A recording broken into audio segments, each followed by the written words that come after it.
Hello and welcome back to the I Hit Drums podcast with me, Mark, your teacher for this series.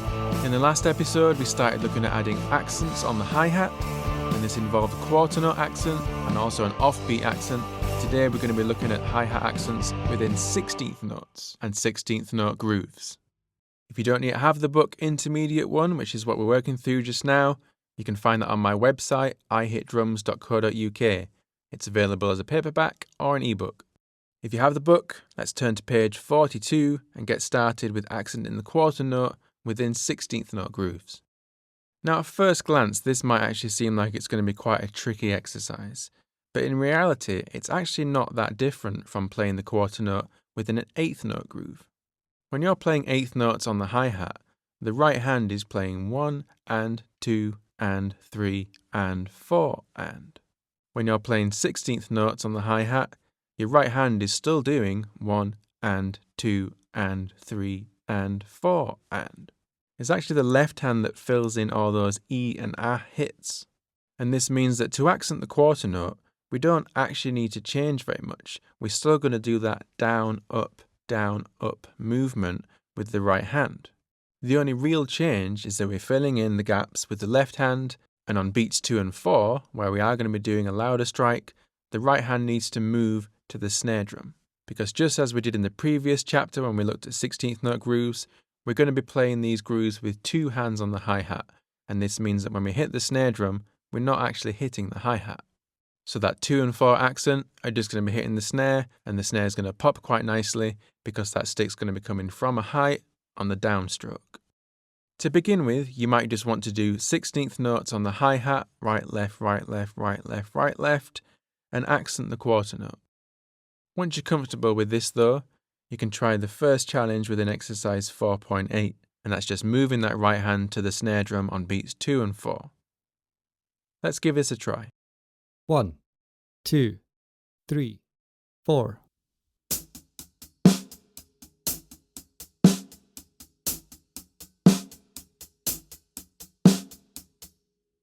At the bottom of exercise 4.8, we've just got a different interpretation of the above exercise you just played. This is displaying the down and up stroke of the right hand as discussed earlier. All of those lighter grey hits, those are all the left hand.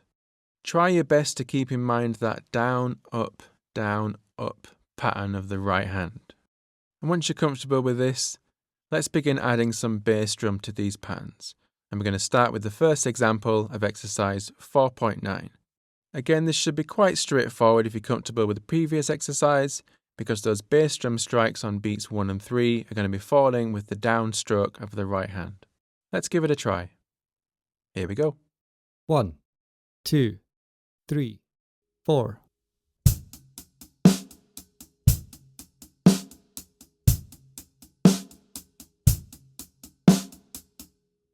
For the remaining exercises, just like before, any bass drum that's falling on an and is going to be also falling with an upstroke of the right hand.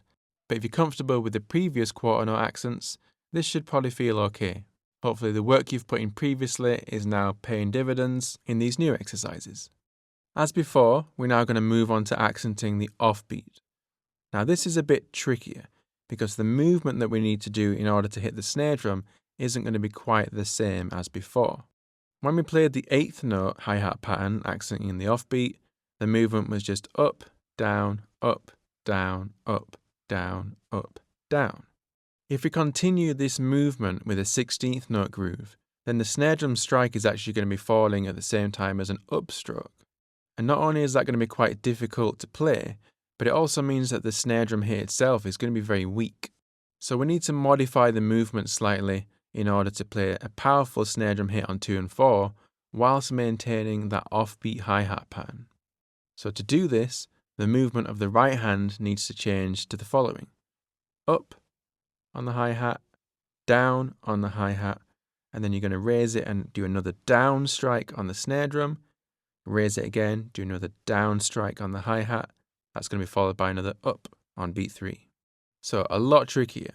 We're going up, down, down, down, up, down, down, down.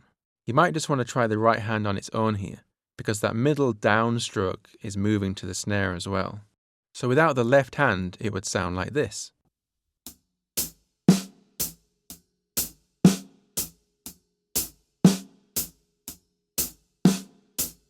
And with the left hand, it would sound like this.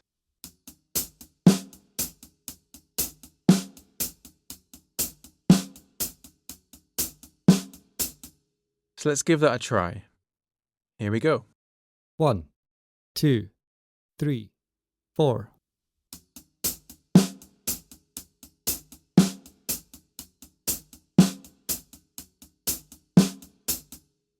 You might want to spend a bit more time with that last exercise because it's a new movement and we've had to modify that to make sure we get a powerful enough hit on the snare drum.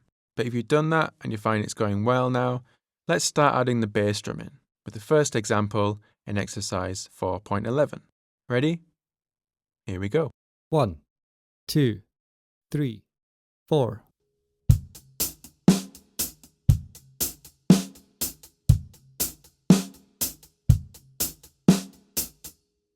Again, at this point, that might be enough for you to work on for the following week.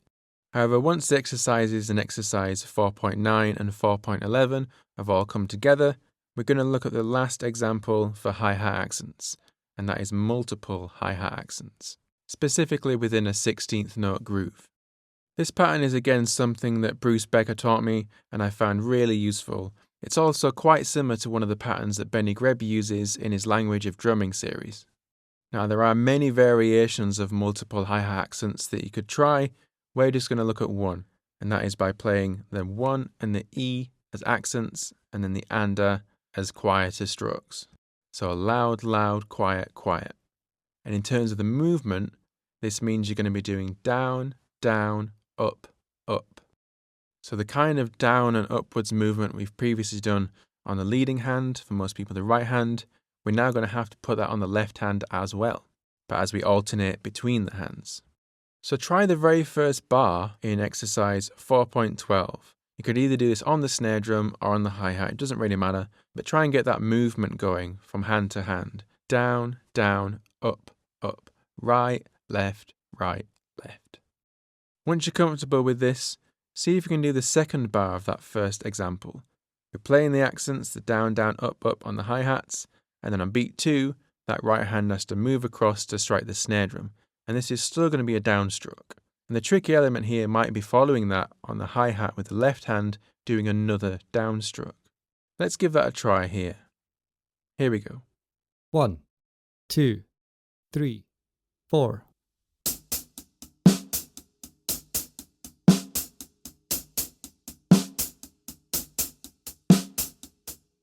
Okay, be sure to try the rest of the examples in exercise 4.12 that include this double accented hi-hat pattern. And once you've done this, you're ready to try the song No Accents, No Cry. Now the song itself doesn't go quite as exhaustive with the examples that we've just tried. My aim is to get you very comfortable with these different hi-hat accented patterns. You won't necessarily need all of them all the time, so you've probably actually done more than you need in order to play this song. But hopefully that's a bonus because now you're going to be more comfortable whenever those accent patterns are needed. Let's take a quick look through the song just so you know where you need to go and how the structure of it is put together. We start with a half bar measure, or what we've learned earlier is called an anacrusis. So when you listen to the counting for the song, you'll hear 1, 2, 3, 4, 1, 2, and then you'll start on beat 3 with that flam. For section A, we're focusing on an offbeat 8th note hi-hat pattern, with the odd open hi-hat replacing some of those accent points. So when you get to these open hi-hats, just continue the movement as if it was going to be an accent. Rather than break that pattern when you do the open hi-hat, just keep it going. It's not going to affect the sound, providing you're not absolutely laying into it. At the end of section A, we have what we discussed in the introductory chapter. We have a cue here for a fill.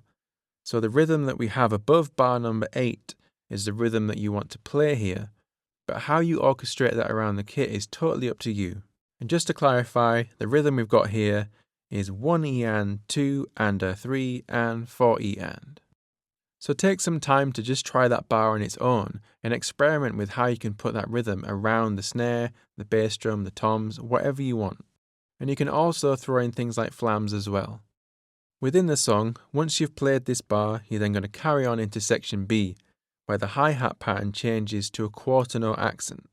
And this change itself can be quite difficult, so make sure you work on that transition from an offbeat hi-hat accent to a quarter note accent. In bars 11 and 12, you're actually going to replace two of those accents.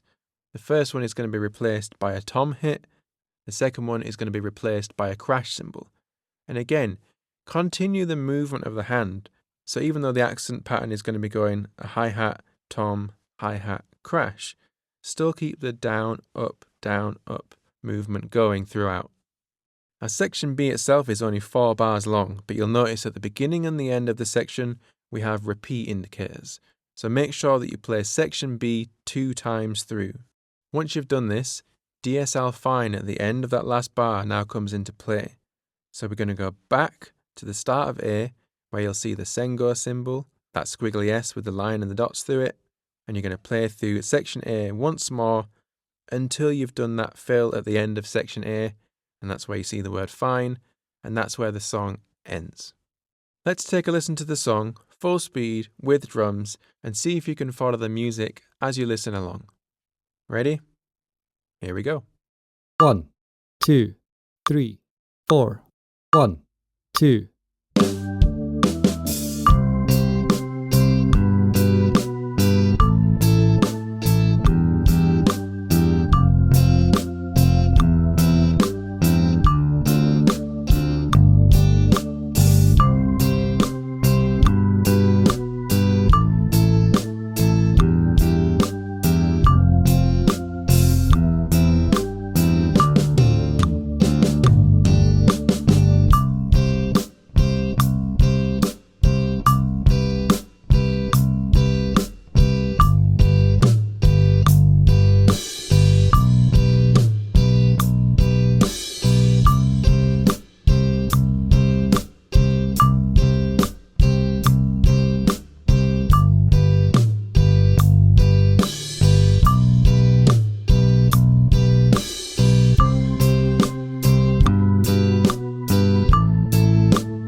Okay, I hope you enjoyed that one. I quite like playing that. It's a bit more challenging than some pieces.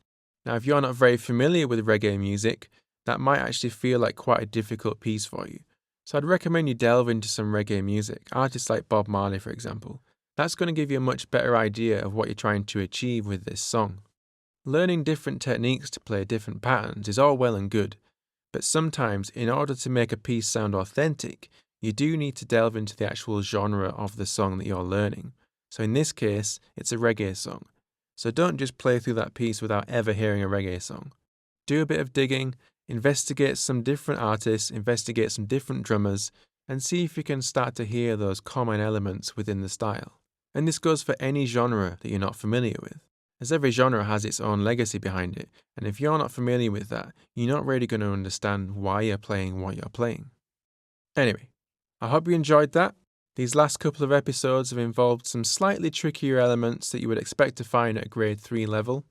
In the next episode, we're going to start looking at adding the hi-hat foot. Now, we've only ever really used the foot before for open hi-hats, but going forwards, we're going to start giving that hi-hat foot its own voice.